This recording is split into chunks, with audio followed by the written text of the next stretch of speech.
Shalom, and welcome to Shiloh Ministries. The following presentation is presented by Robert Jones and the Messianic Congregation of Shiloh.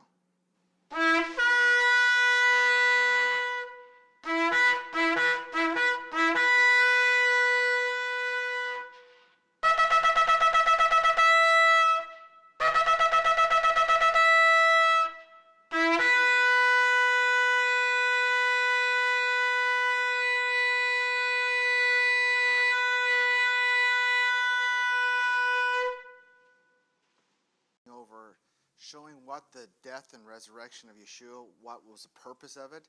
And this week we're going to talk about the purpose of the coming back of the sacrificial system and how do we deal with it. And we're going to break some of this stuff down. Now, I know this Torah portion is called Lech Lecha, and it deals with the covenant with Abraham. So we're going to midrash this later on when we go in the other room. But I wanted to kind of complete this so you can have a good understanding of why we should korban and why the korbanot are going to come back. And korbanot is the word that's translated in Scripture for the word sacrifice, but it means also has a dual meaning, means also to draw near. And so we can find this today. Now, hopefully this is on here. I think I turned it off. There we go. All right. Okay, so what was the purpose of the sacrifices in the tabernacle and the temple? What was the purpose? We're going to try to answer that question today. I think it's important because I think everybody in here kind of has a little bit of elements of understanding of that, but not the complete picture. And I think getting that answer down, why the Lord decided to use that system, why was blood important in the process of drawing near, and why he decided to use that is key. Were the sacrifices done away with once and for all by the death of Yeshua? In other words, do we absolutely need to have a sacrificial system? Does it need to be was it just shelved for a while, or is it just no longer needed because of the death and resurrection of Yeshua? Now, as you know, that this is being taught not only in the Christian circles, but also in the Messianic community. They do not believe that the sacrifices will come back, even though there's 18 chapters in the Tanakh on the return of the sacrificial system. If sacrifices come back with the Levitical system, does this invalidate the work of the cross? This is a common theme, that if you bring a sacrifice, that the Jewish people bring back the Levites and they begin the sacrifice, and everything's done on the cross is invalidated, especially if they don't accept Yeshua as Messiah. Then how can we even accept that process when they come back and they establish an altar? And this is the paradox that's going to be created, because we're going to look at them as not accepting Messiah, and they're going to look at it, this is in essence a part of the temple service and why it should be done. And finally, was the law done away with? And I want to just change the word law and put the word in, was the instructions of God done away with completely whatsoever? So we're going to try to answer each one of those questions as we go in through. The last one we will not answer today, because I think this is an ongoing answer that we have to continue to go through and go through. So let's go. What is the purpose of the sacrificial system in the temple service? And I've got 4 verses I'm going to go into it. The first one is in Leviticus chapter 19, verse 2. It says, Adonai spoke to Moses, saying, speak to the congregation of the children of Israel, and tell them, you shall be kedoshim. That word can be translated as holy or saints in many different places. For I, Adonai, your God, am holy. Okay, so that's one verse of one of the purpose of the sacrificial system. Second one comes in Leviticus 26, verse 9, that I will turn towards you, make you fruitful and multiply you, and I'll confirm my covenant with you. You will eat the old harvest and clear out the old because of the new. I will set my tabernacle among you, and my soul will not abhor you. I will walk among you and will be your God, and you will be my people. So in those 2 verses, pretty much encompasses the whole purpose of the sacrificial system and why it was put into place. So we're going to break that down here in a second, okay? So values, would you say that here at this congregation we have a value system? What would be part of our value system here? Just an example.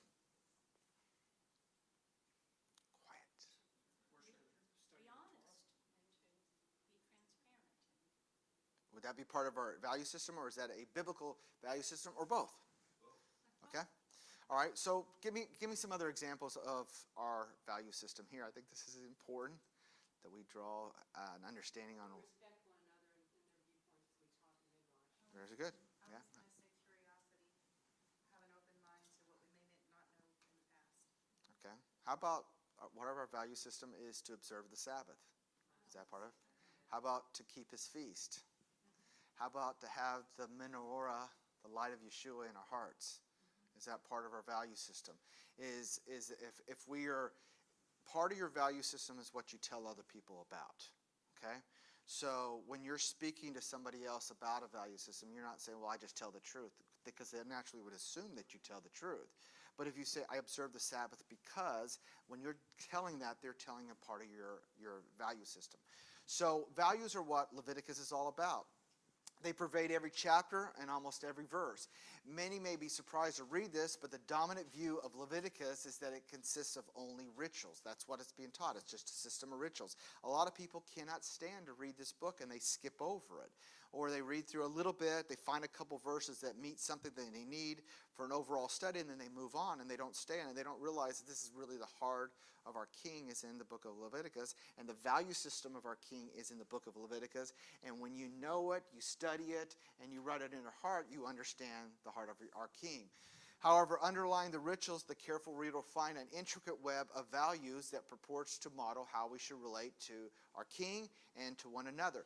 It wasn't by design that he says the greatest commandments are to love your neighbor as yourself and to love God with all your heart and all your mind and all your soul. That's a value system.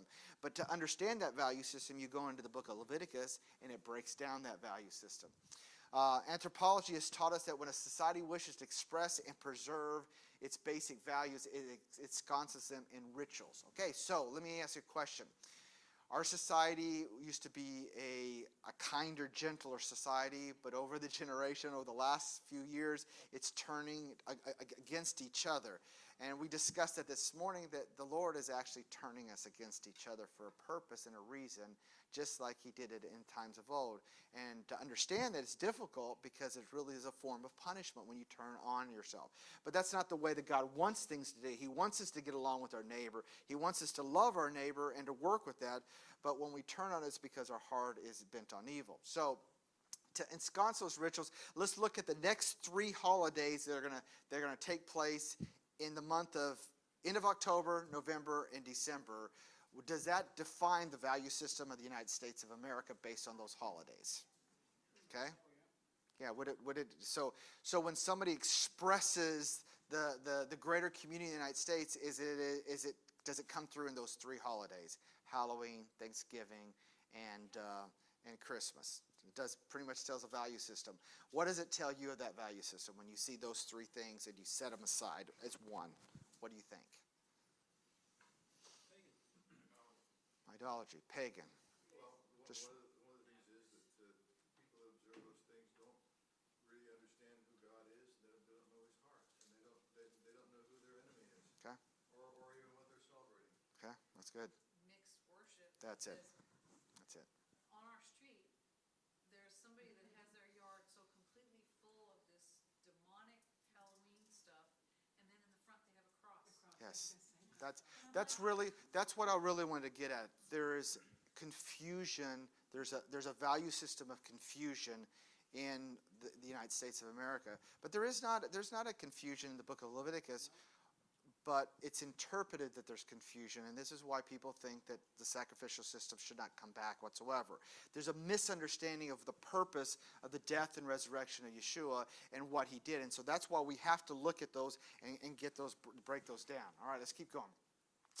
All right, Hebrews chapter 13, verse 8 says, Yeshua the Messiah is the same yesterday, today, and forever. Do not be carried away by all kinds of strange teachings, for it is good for the heart to be strengthened by grace, not by foods, and that have no benefit those who benefited those occupied by them. So let's, as an example, the reason why I want to put both, because people quote the Lord is the same yesterday, today, and tomorrow, and they leave it alone, right? But I think there's more to that whole explanation there, because we have strange teachings being taught out there, okay? I think we must not separate he's the same yesterday, today, for tomorrow into strange teachings. Why? Because what is strange teachings? What's the purpose of a strange teaching?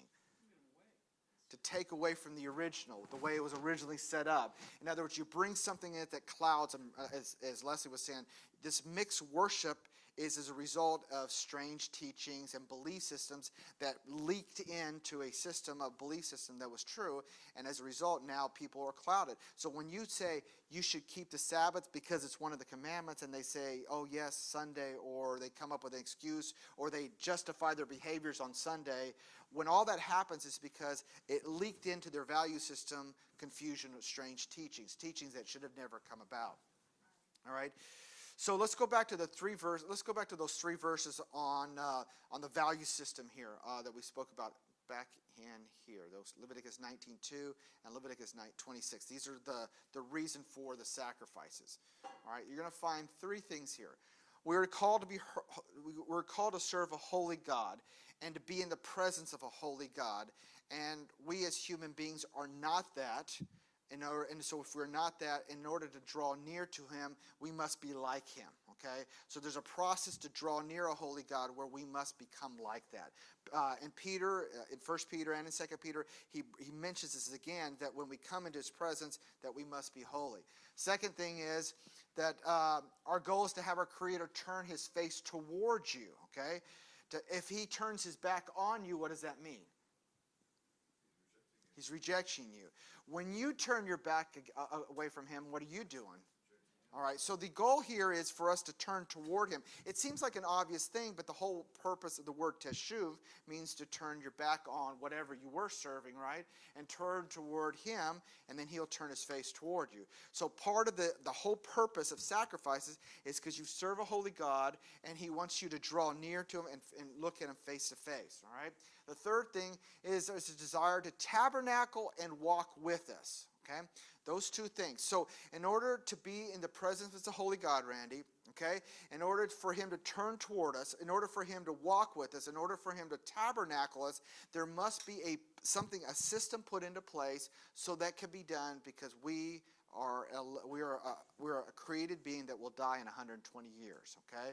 We're in a world that's dying and decaying, and we're a people that have sinned, as we spoke earlier, that have sinned in our hearts and have turned away from him. So that cannot be in his presence. So he put in a system in place so these three or four things could take place. Okay. So before Adam sinned, was those things in place with Adam and the Father? Okay. Could he walk with the Father? Okay. Could he see his face? Okay, was he living in a presence of holiness and allowed to be in that place? Yeah, so all of that was original intent and in place, and then upon the sin, it brought in the death, and then the law, when the instruction, the oracle went out that says no longer can man be in the presence of God because of death, okay? And so that's the situation that was put into place, okay? So as we go forward, this is going to explain, this right here is going to explain the purpose of sacrifice and why it has to come back. Okay? The system of sacrifice was put into place in order to restore a system of values, okay? A value system that had been lost from before Adam's sin, okay? In order to put that into place, we had to draw near, and so there could be a communion, tabernacling with them. So we look at the first time we witness this system of sacrifices in Genesis 4, verse 3, with Cain and Abel. These are the sons of Adam. So it happened after some time that Cain brought an offering, a korban, okay, of fruit of the ground to Adonai, while Abel, he also brought of the firstborn of his flock, their fat portions. Now Adonai looked favorably upon Abel and his offerings. Okay, so there's two things you're going to have to assume here, okay? If you're going to bring an animal to it, that means there's going to be a sacrifice, right? Okay, and if there's going to be a sacrifice, there must be an altar in place, right? So if there's an altar in place and there's a sacrifice being brought, that means there's a specific time that's put into place for them to do it. That means there's a moedim, or there's an appointed time for this to take place. Is that fair enough? Can we make those comfortable leaps with these set of verses, that there's an appointed time, there's an altar, and there's an animal sacrifice, okay? And so when you look at that, this is the first instance we were explained this, and the first time we're taught about sacrifice is after they've been banished from the garden and they cannot be in the presence of the Lord, okay? So now we're given this information beforehand. Now, the next time we're going to see a sacrifice is when? Well, we saw it in last week's Torah portion. With Noah, okay? So there was a covenant put in place. He brings clean and unclean animals. He takes clean animals and he does a sacrifice. It's the second time we're mentioned. When's the third time in Scripture that we're actually mentioned a sacrifice? It's this Torah portion. This Torah portion with Abram, yes. He brings a burnt offering, all right? So now we got 3 times. In all 3 cases, what do we have? In this case here with Cain and Abel, we'll have with Noah and with Abram in this Torah portion. In all those 3 cases, what are they trying to do? They're trying to draw near the Father, okay? And this is the place he said. Now, what I'm not going to do today, I could go through 3 or 4 or 5 or 6 examples of the ancient world and the Babylonians and the Mesopotamians and all the Egyptians doing sacrifices and doing it to their gods. I don't want to do that today, but it was a common understanding that if you were going to draw near, quote unquote, an Elohim, right, a God, then that's what you would have to do. So even the pagans knew this was the concept of drawing near. Today it's a foreign concept because we don't see this on our streets. All right, let's keep going. So Cain and Abel were able to draw near Jehovah, and they first came at an appointed time, Moedim, as we said earlier. They brought grain offerings and burnt offerings, okay? There's a designated place for them to tabernacle, for the Lord to tabernacle with the 2 sons of Adam. And even after Adam's sin, Adonai turned toward his sons because of the altar. Why would the Lord want to have a relationship with the sons of Adam, Cain and Abel? What would be the purpose of doing that?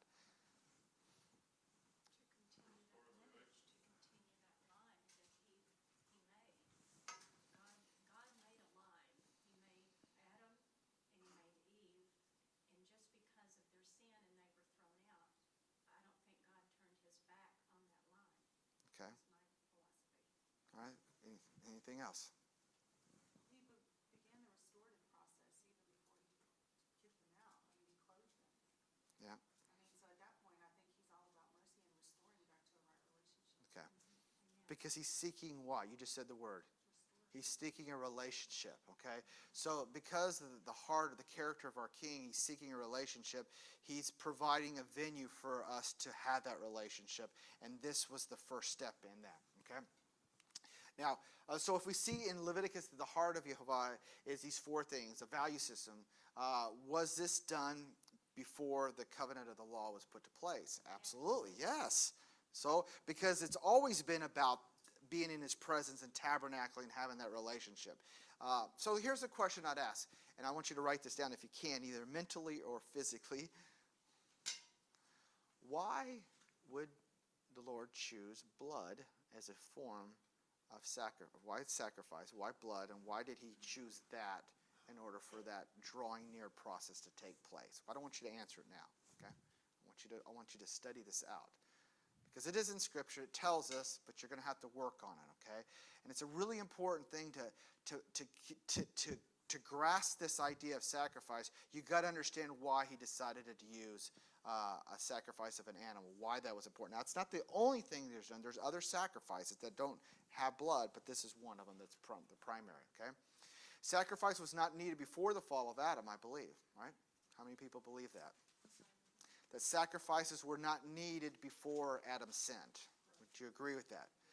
So after the Lord restores all things in the 8th day, will sacrifices be needed at that point? What does Scripture say about that?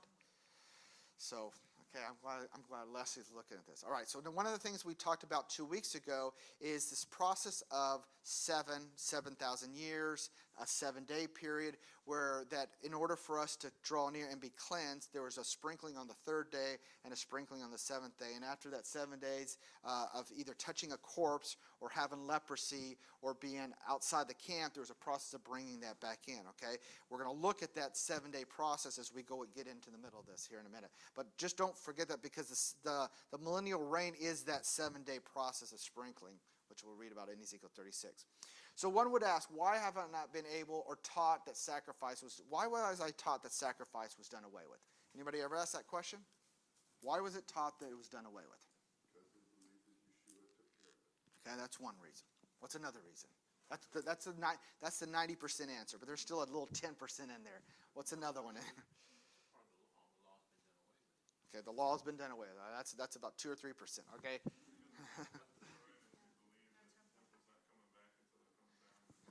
there. I like that. That's both Tammy and Bo hit on. It's the temple. Since the temple was destroyed, and that was the venue for drawing near, and once it's been removed, then you won't need it. So there lies the problem with the rebuilding of the temple. Okay? There lies the crux, and the issue is if we build this thing and we put sacrifices in and we put priests back in that and we put in the service and we put all this stuff back in, then how can we justify what Yeshua did on the cross? Are they in contradiction to each other, right? All right. Does anybody have those beliefs in there? Have you thought them? It's okay. I mean, because I think everybody has it's natural to think there's a contradiction. How can 19 chapters deal with the return of sacrifice in the millennial reign when our Messiah was said to done away with this? So I've thought the things. That's why I had to dig in and find out to answer these questions. Is there a contradiction?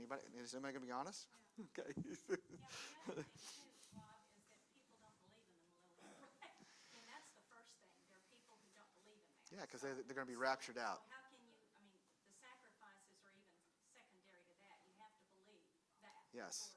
Yeah, and so for some people who are going to hear this online, the statement was that if the church or believers are going to be taken out or caught up, raptured out, then what's the point even talking about a millennial reign if I'm going to be in heaven or I'm going to be somewhere else? So that's really the crux of it. So why even have the conversation? Because it's going to be the Jews and the nations, they're going to be there, but not us. We're out. So that is fundamentally a theological problem because Scripture doesn't lay that out in that way. And so that's for another topic. We could do that another day. So one excuse in the church is that we will all go to heaven. There will be no requirements for sacrifice there. But since we know that Yeshua is coming here on earth, then are they going to be separated from Yeshua, the king who's going to reign over the earth? Are they being separated from that? Okay, because we know he's coming here. If the Father is going to come here on the 8th day and bring New Jerusalem and they're in heaven, is he going to drag them with him back to the earth? See, that's another paradox that we're going to have to deal with when you look at that. Okay, so there's some theological problems that have been established that have created this. So we're going to have to go through layers before we can really get some clarity. So let's look at some of the things the prophet said about the millennial reign. In Isaiah 56:6, it says, "And the foreigners who join themselves to the Lord to minister to him, to love the name of Jehovah, and to be his servants, everyone who keeps the Sabbath and does not profane it and holds fast my covenant, these I will bring to my holy mountain, and let them rejoice in my house of prayer. Their burnt offerings and sacrifices will be acceptable on my altar, for my house will be called a house of prayer for all nations." All right, so let's talk about it. We got several groups of people being introduced here. We have foreigners who are joining themselves. What do we call those foreigners who join themselves? What do we call that in Romans? These are the grafted in ones. These are in the Tanakh, they would be called the sojourners, the ger who attach themselves to it. But in the New Testament, it would be called basically the like Cornelius, it would be called the righteous Gentile. Okay, this is the idea of somebody grafting in. Okay, but notice that they're going to be doing what during the millennial reign? What's something that glaringly jumps out there? Burnt offerings and sacrifice and keeping the Sabbath. Okay, so if they're going to be doing burnt offerings and sacrifices and they're keeping the Sabbath, is there a disconnect in the theology out here compared to what's going to happen when the Messiah comes? It's blatant that there's going to be a temple, there's going to be sacrifices, and there's going to be the observance of the Sabbath. And in order for all that to happen, there's going to have to be sometimes you've got to say things clearly and just say it the way it is. The theology is wrong. The church's theology is wrong. If it isn't, if it's right, then it contradicts the Scripture, right? It completely contradicts it. All right, so let's look at the second one. Zechariah 14:16. And Zechariah deals primarily with Judah, the house of Judah in Jerusalem. But in this case it says, "Then everyone who survives of all the nations that have come against Jerusalem shall go up year after year to worship the King of the Lord of hosts and keep the Feast of Tabernacles," or Sukkot. So what happens during the Feast of Sukkot? Sacrifices. So if every nation is coming up, then that means they're all going to be observing the sacrifices during these 1,000 years. All right, let's keep going. So now we got those are two prophets. Let's go to three. Okay, this is Jeremiah. Jeremiah 33:15. "In those days and at that time I'll cause a righteous branch to spring up for David, and he shall execute justice and righteousness in the land. And in those days, Judah will be saved, and Jerusalem will dwell securely. And this is the name by which he will be called. By the way, this is the name of our Messiah. You want to know this in Hebrew. And in English, is the Lord is our righteousness. How does that translate in Hebrew, out of Hebrew? Does anybody know? Yehovah Sedekenu. Okay, that's going to be his name. He's been known as Yehovah Sabaoth, which is the Lord of hosts. His name he'll be given during the millennial reign will be this, the Lord of righteousness. Okay, so this will be the name our Messiah will be given, a title, if you will. I'm sorry? In Hebrew, it'll be Yehovah Sedekenu. Okay, and the root word there is Sadiq, and for righteous. Okay. For thus says the Lord, David shall never lack a man to sit on the throne of house of Israel, and the Levitical priest shall never lack a man in the presence to offer burnt offerings, to burn grain offerings, and to make sacrifices. Somebody read that word, please. It's in red. Forever. Okay, so now we got a challenge. Forever goes beyond the seventh day. All right? So I don't know. It goes beyond it. So let's just leave it there. Okay, we're not going to deal with the eighth day right now. Let's just deal with the millennial reign and focus on that, because we don't need to do a lot of this somersaults today. Okay, but here's some clear things. What's coming back according to Jeremiah? The sacrifices, and specifically, who's officiating it?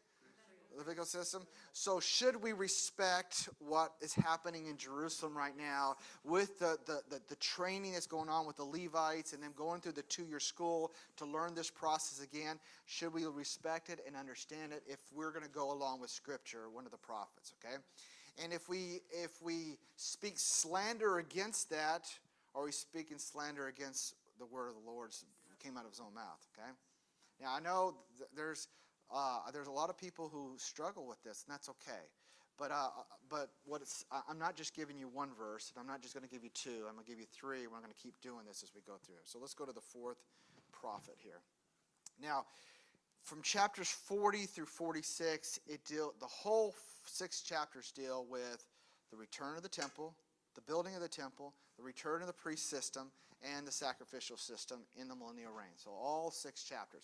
And so I had a discussion with somebody about a year or so ago, and I said, so how do you handle these 5 or 6 chapters in Ezekiel? Do you just discard them and push them away? Or do you accept them? Or you just try to I ask them, do you just put your fingers in your ears and ignore what's being said there? Because it's not like it's just a verse or 2. It's an overwhelming explanation of a process that's coming back and being installed back in during the millennial reign. It's not just an afterthought. It's a complete theology, okay? And this is before, I'm sorry, but I'm having problems in the continuity. This is before the second temple that this was prophesied, right? Okay. Yeah, so Ezekiel is, he speaks of the destruction of the first temple. Okay. And he was not a witness of it, but he was living when it happened. He was given the vision of the destruction of it, and then he goes on to tell people about it, okay? And then, so the second temple still is not being put into place.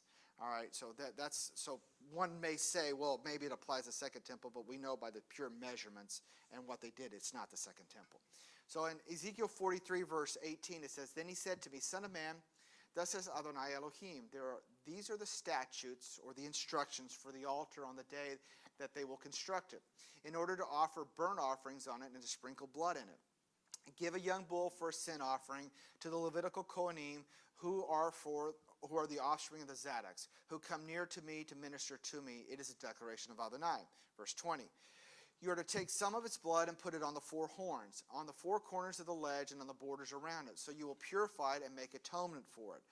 Take the bull of the sin offering and burn it in the appointed place in the house outside the sanctuary. Okay, so somebody tell me exactly what's being described here. What are you witnessing? Where is it going to take place? In the house, which is what? Temple. And who's officiating the process? The priests, Levites, specifically Zadok's, okay? And what kind of sacrifices are they doing? Burnt offerings, okay? So we've got all these things that are being put into place. We've got 4 prophets speaking of these things from different points of view, talking about different things, but all have the same message, is what? The sacrificial system is going to come back. And so now based on that, we've just got to answer the why. Okay, that's the fundamental thing is we got to answer the why. And based on what we've read so far, how many people could answer the why right now? Randy's hand goes up like this. Or you just Ron says he's got some of it. Halfway. Okay. Anybody else got a quarter? 30%? Okay. All right, we got a ways to go. And we may not even answer it all today, but we're gonna start on this process, okay?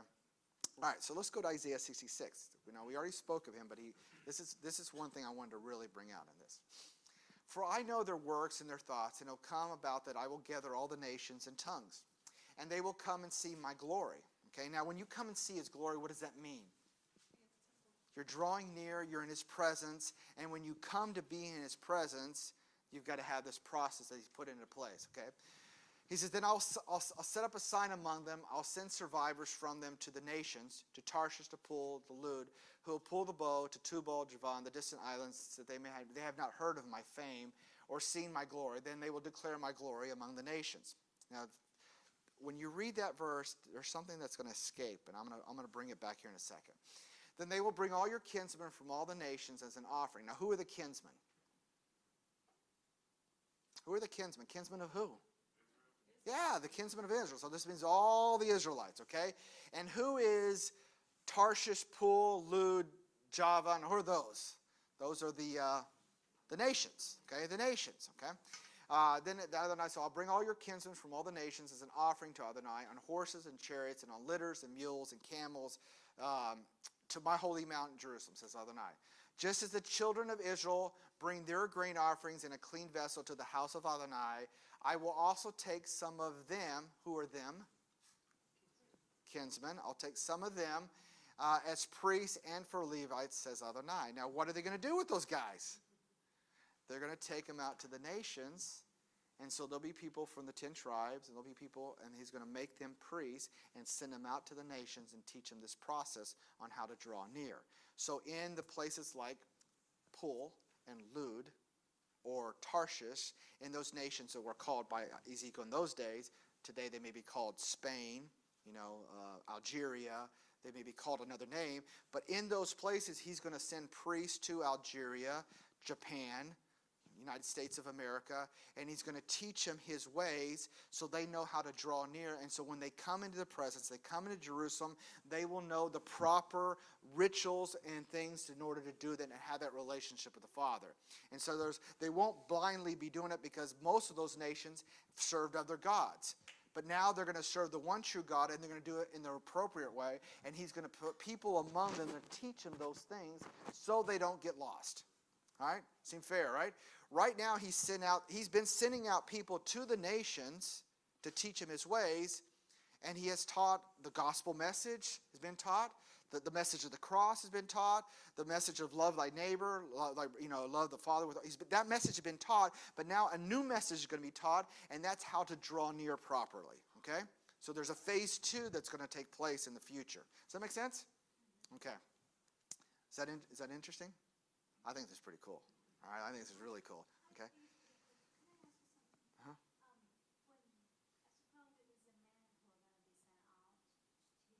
Yeah. Well, let's talk about that in the midrash. Okay. All right. So not only are the nations going to be able to draw near like Israel has, he will also take individuals from nations and train them to be priests and Levites, and they will learn and able to teach the sacrificial system. That's going to be taught. And there won't be any teaching your neighbor things that they don't understand theologically, because the Lord is going to do it correctly. There are nearly 15 chapters. There may be more. There may be 15 chapters in Scripture that deal with the millennial reign and the return to the temple and the sacrificial system.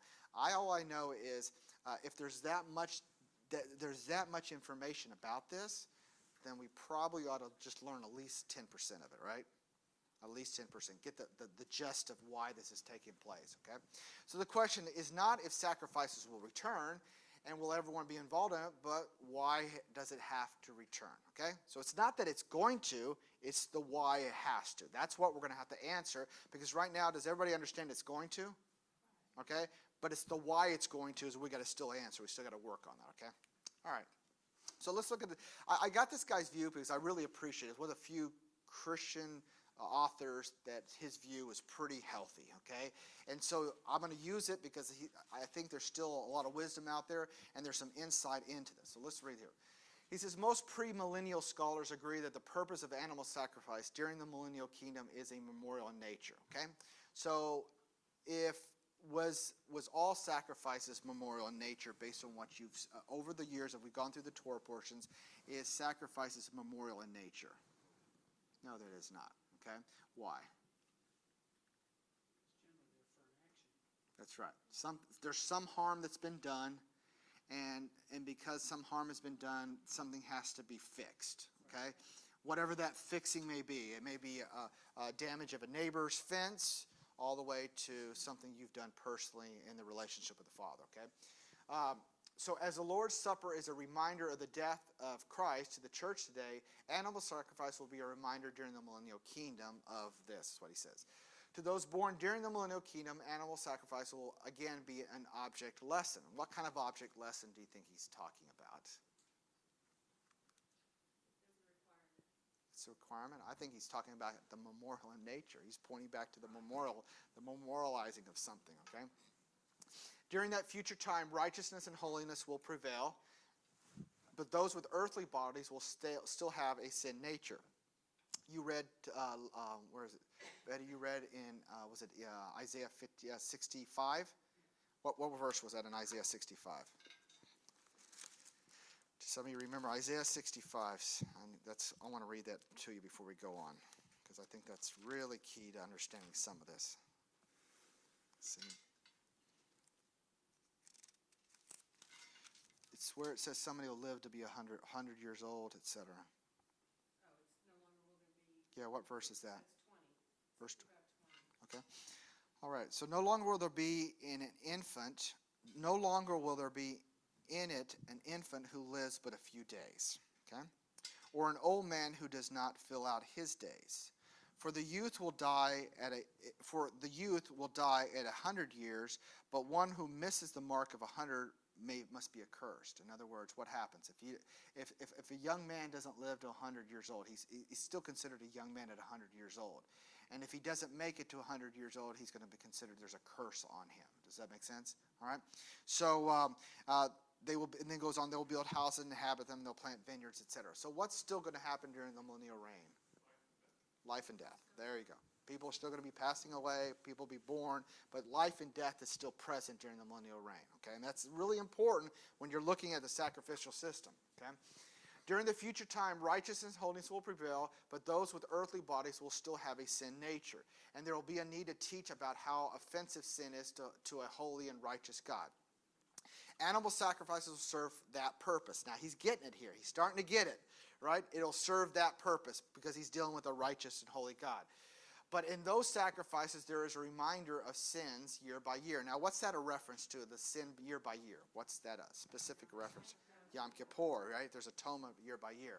All right, he goes on. And that's a reference, Hebrews 10:3, but in the sacrifices, there's a reminder year by year, and that whole chapter here in 10 is dealing with Yom Kippur. So this Christian viewpoint is very rare, since most dismiss it as purely a process for the Jews, okay, and those born in the millennial reign, but not something that they'll have to deal with, because we already explained that earlier. So the author explains that it's a memorial like the Lord's Supper. It's an object lesson to teach principles. People born in the millennial reign will still have a sin nature, and those with a sin nature in the presence of righteous God, okay? So does he get some of this right? Yeah, he does, okay? It's probably the healthiest viewpoint I've seen among all the things I was writing, that he's actually getting closer to the context of why there has to be sacrifices, okay?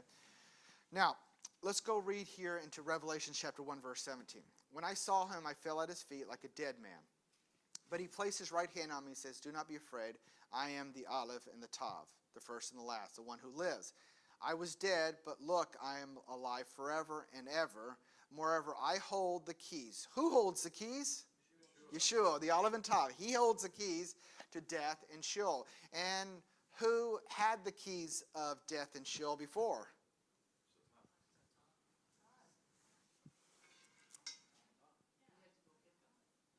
Okay. You say the Lord had it. Some people say Satan. All right. Where were the keys?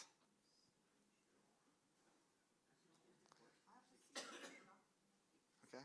All right. So when you go to a jail, where does a jailer in a Western movie? Where does he hang the keys to the cell? Right next to it. So every time, and there's a guy with his belt trying to throw it out there and trying to bring those jail keys in there. How many Western movies have we seen like that? All right. So when he had to go down, he's going down to the jail itself, and he's retrieving the keys to it. That's where the keys were. Yes, you're right. The Lord still has control over that. Whether he had an angel responsible for it, I do not believe Hasatan had that. Hasatan was a tool being used to implement it, but he didn't have the keys itself. Okay? All right. So, moreover, I hold the keys. Our Messiah holds the keys of death and Sheol. Therefore, write down what you have seen, what is and what will happen after these things. Okay? So now, the original order that Adam and therefore all mankind were banished from the presence. So when we go back to Genesis 3 and we read this, where the order, the original law that was put into place for death and Sheol, Adonai Elohim sent away from the Garden of Eden to work the ground which he had been taken, and he expelled the man at the east of the Garden of Eden. He had a cherubim dwell there with the whirling sword of flame to guard the way of the tree of life. All right, so that's under that ruling right there, that they were banished from the presence of the Lord, and they would begin a process of decay and dying. That was the law that was put into place, and therefore, in order to you could not get rid of that law. All you could do is create another law to basically get a remnant and save them from that law. Okay, that's what we talked about 2 weeks ago. All right, so the death and resurrection of Yeshua was for what purpose? Based on Revelations chapter 1, verse 17. What I got under... To get the keys. Yes. Because no, there's not a remnant that could be saved unless he got the keys. Once he gets the keys, then he can unlock it, so there is life again. But until he gets those keys, there's still a condemnation, or there's the basically the I'm looking for a word. When a judge issues, says you're going to jail, that's called a sentence. A sentence, thank you. The sentence of death is still into place until somebody goes and gets the keys and unlocks it and lets you out. Okay? That's the purpose of the sacrifice of Yeshua HaMashiach and his death and resurrection, was to go get these keys, and that's what his blood covers on the horns of the altar in the heavenly realm. Okay, that's the primary purpose when we look at it. Now, I'm going to continue to expand on this as we get further on here. Okay, Romans 5:12 says, "Therefore, just as sin came into the world through one man, and death through sin, so death spread to all men because all sin." So that's the law that was put into place. All men are going to die as a result of the sin of this one man. 1 Corinthians 15:26, the last enemy to be destroyed is death. So in other words, to get rid of that, so there's life therefore forever on, then we must get rid of that once and for all. But there has to be certain things that take place in order for that to happen. All right, so let's look at some of the functions of the sacrifice. I'm going to shift gears here. We're going to get into this real quick. The primary function of the sacrifice was us to draw near a holy God. So that's the number one thing you can say. What is the purpose for us to have a sacrificial system? Is so that for you to step up and leave your house and go to a place, a holy place, where the Lord has his presence, and you could draw near to it. If you did not have that process in place, then you would not be able to get close, because that cherubim would keep you from there. That sword that was placed between the garden and where he was banished, that sword would still be there. It'd still be a partition and a division unless he allowed us to draw near. Does that make sense? Okay. Mankind, after the sin of Adam, was decaying and dying. What does that mean, to decay and die? There's laws of thermodynamics to explain this thing. That everything is what? Burning, it's dying, it's disappearing. It's not immortal. Everything. And that was put into place because of the sin of Adam. Before that, things were live. Now it's all dying. Okay? We were banished outside the camp and not able to come into the presence of a holy God without a system. So if somebody gets sarat, leprosy, in the camp, what happens to that person with leprosy? He's cast out. All right? And when Aaron described Miriam as having leprosy, what did he say about her? She was as if she was dead, okay? So somebody being banished, it's outside the camp, that's away from the presence, it's as if we're dead, okay? So when Paul says you're dead in your trespasses, he's stating not just a spiritual fact, it's a physical thing too. It goes hand in hand. All right, so before Mount Sinai, there was only 2 korbanot that were mentioned before Mount Sinai. What were those? The burnt offering and the first fruits. Thank you for reading. Yeah, that's it. The first fruit offering and the burnt offering. Those are the only things mentioned before Mount Sinai. But after Mount Sinai, they would begin to break down all of these. And let's go get into some of them real quick, okay? So let's start off with the burnt offering. What is the purpose of a burnt offering? In Hebrew, it's olah, okay? And it's basically, it's number one reason, it's a gift to your king, okay? It's a gift. Second thing, it brings honor to your king. So in other words, you know what? When you say the Amidah prayers, there's words in the beginning of the prayers that are giving honor and glory to your king, and you're addressing him. You know, our Father who is in heaven, holy be your name. That is giving honor to your God. That's the form. By saying that prayer, that's a form of a burnt offering with your words. You're giving honor. Some examples of olah offerings before the tabernacle was built was by Noah, by Job, by Abraham in this Lech Lecha, in this Torah portion, and then by Elijah. And why do we mention Elijah?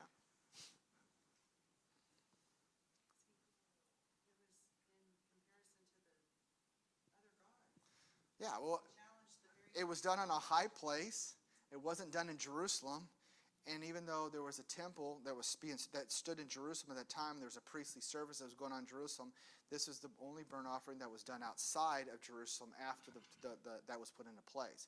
But there was a reason for it, because they were, as today, as we mentioned earlier, there's so much mixed worship and confusion that he had to draw a line to wake them up and change and move them back toward Jerusalem.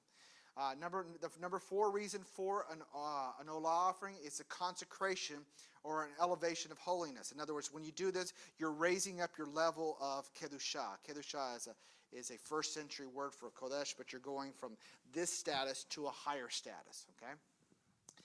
Number 5, it was part of the daily tamid offerings, or the morning burnt offering. You had one in the 3rd hour and one in the 9th hour. These are 2 tamid offerings. Later they added one in the 6th hour, but there's 2 daily burnt offerings. And on Shabbat, how many offerings did you have? How many burnt offerings would you have on Shabbat? It was doubled. It was doubled. So if you had one bull that was offered on a regular day, you would offer 2 bulls on a Shabbat. Leviticus 6 verse 5 says, "The fire on the altar is to be kept burning on it. It must not go out.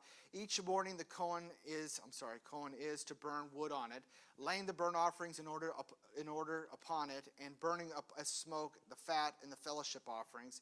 Fire is to be kept burning on the altar continually. It must not go out." So when the temple was destroyed, what happened to that fire? Went out. So what happened to the eternal fire? Because if it went out, it was snuffed out, would we be able to draw near and honor our God if it was snuffed out? This is a really important question, because it's not just you gotta have to answer to this. If the temple was destroyed and the daily offerings were taken away and that eternal fire has been put out because the Romans destroyed that temple, what happened to something that's supposed to be eternal for us to draw near? The last 2,000 years, what happened to the fire? All right, let's go to Acts chapter 2.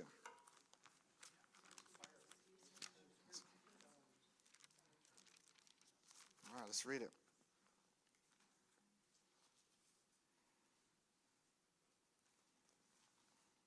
So this is chapter 2, verse 1. When the day of Shavuot had come, they were all together in one place. Suddenly there came from heaven a sound like a mighty rushing wind, and it filled the whole house where they were sitting. And the tongues like fire spreading out appeared to them and settled on each one of them.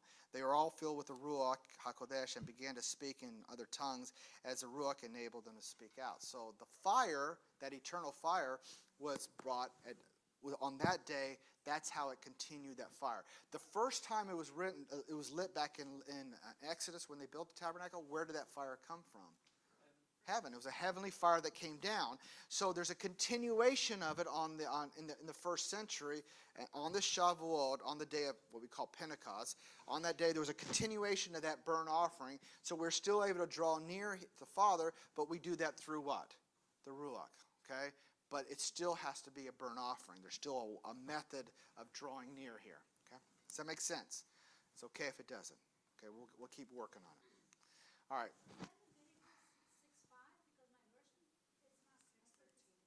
I'm 6:15? 13. All right. Well, you have a different Bible. I'm sorry. Chris, can you hit me? Just hit the down arrow. I'm stuck again. Just on the PowerPoint. Just go to the next slide. I'm gonna have to. You just continue the next slide. Can you do that? All right. There you go. All right. So let's talk about the Shalomim offering. The Shalomim is also called. We refer to it as a peace offering. The function and the purpose of a Shalomim offering or a peace offering is this. It was to fulfill a vow, a thanksgiving, something of thanksgiving.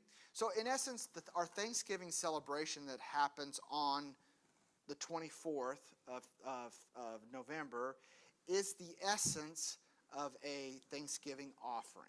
Okay, the essence of it. Okay, it's basically a family barbecue. The only difference here is that in this family barbecue, you have honored guests. The father is one of the honored guests, and the priests who observe and basically are involved in the ceremony and the ritual itself, they're invited to it. There's a special part of the temple where they go and have these things. They're usually these peace offerings are usually a part of a vow, like a Nazirite vow. So when you go into Acts chapter 21 and you see Paul he's doing a Nazirite vow, and he buys the sacrifices and all the things required to do for 4 other friends, right? There's 5 of them. He's going to do what we call a peace offering. He's doing a Thanksgiving offering. He's done a long journey. Through that long journey, he's arrived safely, and then he's executing the peace offering. So, how does that translate into your life today? Has anybody had a long journey and survived? I mean, I think Kent goes through this on a regular basis, right? Every time you get up and come back down, it's a long journey and you arrive safely. So you give a thanksgiving in that. There's an offering up of your words and honoring your God because you've arrived safely. This is an essence of it. Has anybody ever made a vow? Okay, so a vow would be part of this. You know, there's a meal that goes with this. It's part of a covenant ratification. We see that at Mount Sinai, the 70 elders, when they went up and they had with Aaron and Moses, they had what we call a covenant ratification. There was an offering meal that was done. That was a peace offering that was among the elders. We see this when Pinchas, when he got a covenant of peace, there was a covenant ratification that was done with it. Now, I know some of this is it's easy for eyes to glaze over when we get into it, okay? Because it's not something that you can witness every day, and you certainly don't see a live stream on YouTube to know what's going on. So it seems very foreign to us, but sometimes you have to go back to get a picture and then so we can go forward, okay? This is the most misunderstood offering of all of them. And the main reason it's misunderstood because it's a translational problem. If I say to you, Diane, I need you to make something pure because it's dirty, okay? I need you to clean it. What goes through your head when you think about cleaning something? Washing, soap and water, okay? Getting rid of any stains. Do you have a process with clothes that have stains that you go through, okay? And do you define those stains based on, do you put all stains in one category, or is there different kinds of stains? What if you got chili all over or some type of pasta? What about grape juice, okay? What if it's just got dirt?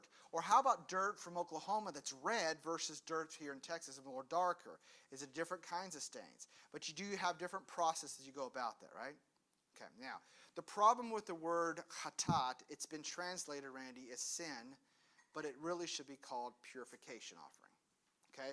Because what you're doing is you're literally taking something that's been stained and you're cleaning it until it's white again, okay? That's why you read Psalms 51. You're making it clean again so it's pure as wool, white as wool, right? So in the case of the word parchment is a fancy word for a woman who has a nidah. She goes through a period, a 7-day period. There's a process, and then she has to do a sin offering. Now, did a woman sin because she had her period? No. But is it as a result of a penalty of sin and death that came on Eve? Yes. So technically, yes, there was an original sin that took place that caused it. So the penalty of death is still there. So this is part of that process to restore. Okay. The case of a Nazarite with a sudden death. So if you're on a vow and you're in the house with somebody and somebody dies, you have to almost start again unless you had a process to go back and do a sin offering, and so you can continue going with that period of time. All right. So as an example, Samson. Let's just say Samson did a Nazarite vow, right? So he goes home to visit his dad Manoah, and his dad passes away. What happens to his Nazarite vow? You have to do a sin offering to restore that process. Does that make sense? Okay. And then you have the waters of purification, and this is where sin offering affects every single person in this room, and why the idea of a red heifer being found is so key, because without the ashes of the red heifer, you cannot purify the Levites, you can't purify the altar, you can't rebuild a temple and use it. It's basically just a building of rocks and stones and lots of fancy ornaments on it. But until the ashes of the red heifer and the sprinkling of that, you cannot use it. It's non-functional. Okay. Let's example like this. Who has a washer and dryer in their house? Okay. How about a dishwasher? Okay. Trash compactor maybe. Right. All right. What happens if you just took the motor out of it? Seems silly, right? Well, it's just show. Well, you go get the garden hose and spray your dishes. And inside you put them, you line them up, all your dishes, you spray them. Well, it's a lack of function.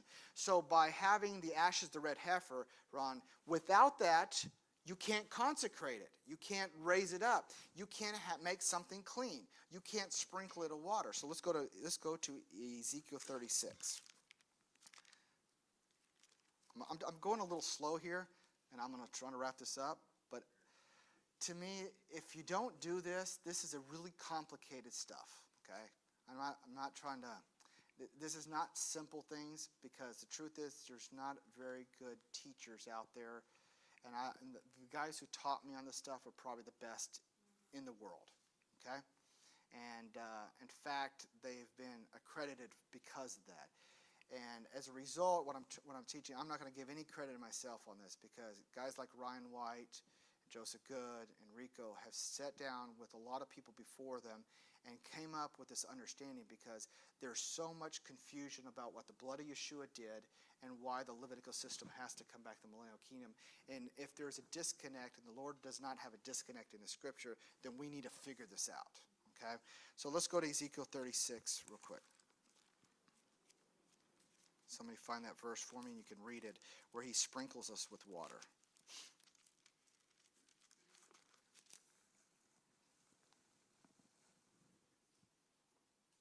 Okay, here we go. Verse 24. For I'll take you from the nations. And if you know who he's talking about, you got to go back to verse 1. He's talking about the 10 tribes. Okay? For I'll take you from the nations and gather you out of all the countries and bring you back to your own land. So when is he going to bring the 10 tribes back to the land? When does that take place? The millennial reign. So he's bringing them back to the millennial reign. So in order to bring them back, because he's cast them out and he's given them a writ of divorce. So in other words, to bring us back in, he's going to do what? He says, I'm going to bring you back to your own land. Then I will sprinkle clean water on you, and you'll be clean from all your uncleanliness and from all your idols. Moreover, and then goes on and talks about after that fact, then he goes in and talks about the new covenant. Moreover, I will give you a new heart, and I'll put a new spirit within you, and I'll remove the stony heart from your flesh and give you a heart of flesh. But what's the first thing he does before he cleanses the 10 tribes and brings them back in? He sprinkles them, but he must sprinkle them with the ashes of the red heifer. Okay? And when he sprinkles them with the ashes of the red heifer, then they're made clean again. And so the sin, the chatat, it's wiping it clean. You see? He's removing that from them. You see the parallels. Does that make sense? You guys getting the picture here? That with the ashes of the red heifer, you're actually using that to remove the stain that's come about because of a sin offering or a hatat offering. Okay. Is that great? Does it make a little sense? Okay. Does it answer yet? Have we answered yet the reason why the Levitical system has to come into place? Not yet. We're getting closer, right? I'm starting to lay some foundation, but I think are you getting a bigger picture? Yes. Okay, all right, that's it. Because if it's still confusing to me, I need you to tell me, because I want to end up where we got at least a base founded here. So raise your hand if it's confusing yet. All right, good, we're okay.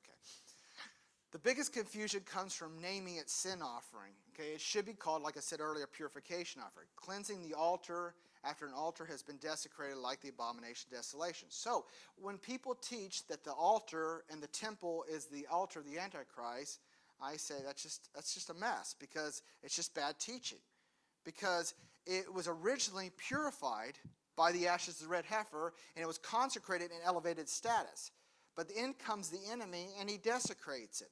So in order to raise its status back up, you got to go do the same process. You got to purify it over a 7-day period with the ashes of the red heifer, and you sprinkle it again, and then the temple can be cleansed of whatever stained the altar. Does that make sense? But it doesn't make it the Antichrist temple. It's not his.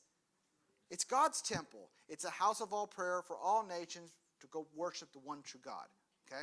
But when something gets stained, there is a process put into place to elevate it and bring it back to its original point.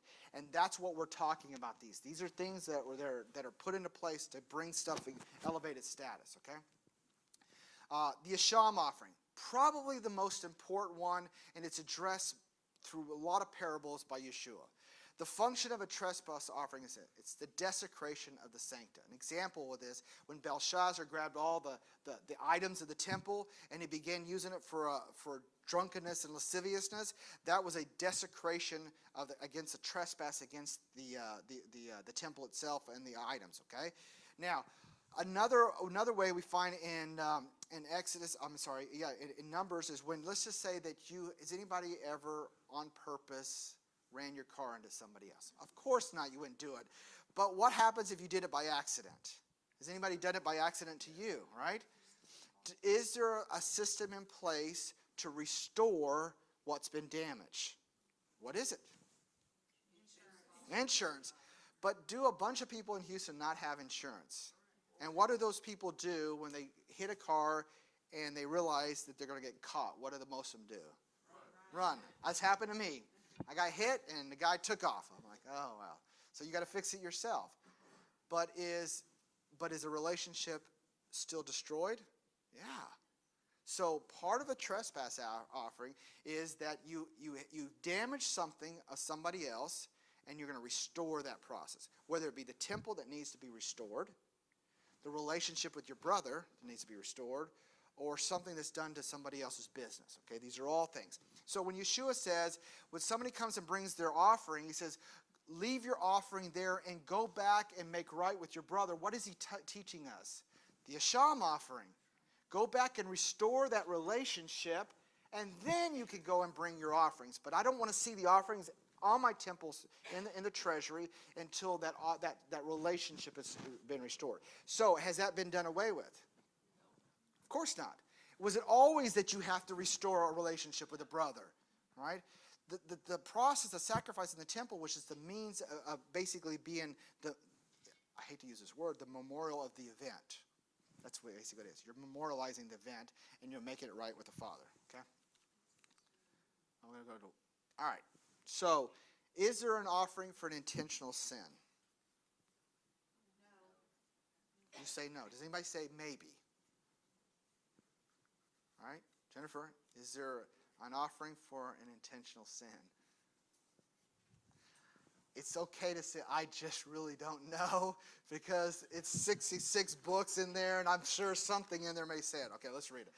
Hebrews 10:25, and do not neglect our own meetings, as is the habit of some, but encourage one another, and all the more so as you see the day approaching. For if we keep on sinning willfully after we have received the knowledge of truth, there is no longer remains a sacrifice for sin. So let's give you an example of that, okay? Let's go to Psalms 51:18. For you would not delight in sacrifice, King David says, or I would give it nor be pleased with my burnt offerings. Why does he say it? Is he saying specifically about the act with Bathsheba or the murder of the Hittite, Uriah the Hittite? The murder. I mean, that's what it is. It was the murder he's not going to be able to bring a sacrifice for that to the temple. He says, because even if I did, you would reject it. You're not going to delight. Not delighting means I'm rejecting it. Because your heart's not into it. And David recognizes in Psalm 51 that I can't do, this is not going to work. Let's give you another example. Let's go to 1 Samuel 15:24 and we'll wind up here. Then Saul, okay, so remember, we talked about this today. So with every covenant, there's stipulations in it. And the covenant with King Saul to become king over all Israel, one of the stipulations that King Saul had is he had to go and remove Agag, not just from the land, but just from planet Earth. Because Agag and the Amalekites were going to come back and someday create the Holocaust and kill millions of Jews. They were going to try to kill them when they were in Persia, and everywhere they've gone, they've tried to kill Jews. And the Lord knew the heart of Amalek, and he told David began the process of it, but he told Saul that you need to get rid of these people because they're going to be the thorn in your side forever. Okay? And until they're removed, then because I know their heart, you don't know your heart, I can see him. Well, Samuel, he goes in there and he feels sorry for Agag. And he had human characteristics. But if he had read the headline, 6 million Jews were killed in the Holocaust, do you think he would have felt that much sorry for Agag? No, he wouldn't have. So, 1 Samuel 15:24. Then Saul admitted to Samuel, yes, I have sinned. I have disobeyed your instructions and the Lord's command. Both, right? For I was afraid of all the people and did what they demanded. But now, please forgive my sin and come back with me so that I may worship the Lord.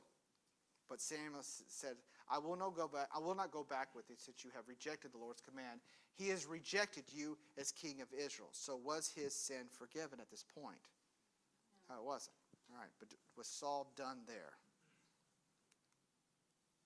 Verse 27. As Samuel turned to go, Saul tried to hold him back, and he tore the hem of his robe.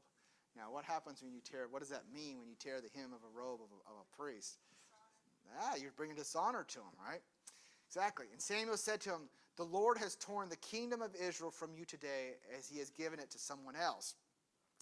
One who is better than you, and he who is the glory of Israel will not lie, nor will he change his mind, for he is not human that he should change his mind. Okay, he goes on.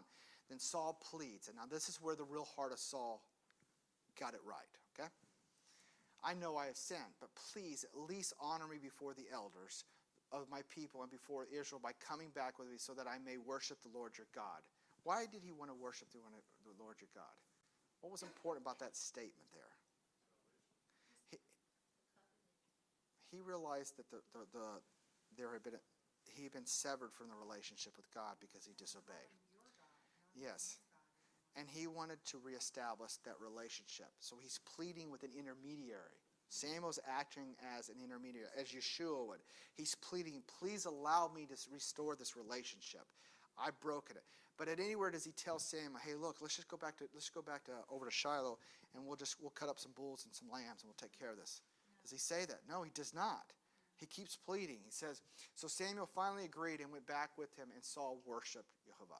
All right, this is very important. We got David, what he did, and we got Saul with what he did. In both cases, these are intentional sins, but in both intentional sins, there was no sacrifice that were allowed into the kingdom. Okay, they were not going to be accepted, and this is the way it's always been. So when we answer the question, what's the purpose of sacrifice, and we look at the ones I just described to you, those are restoring living relationships. Okay, living relationships are in existence.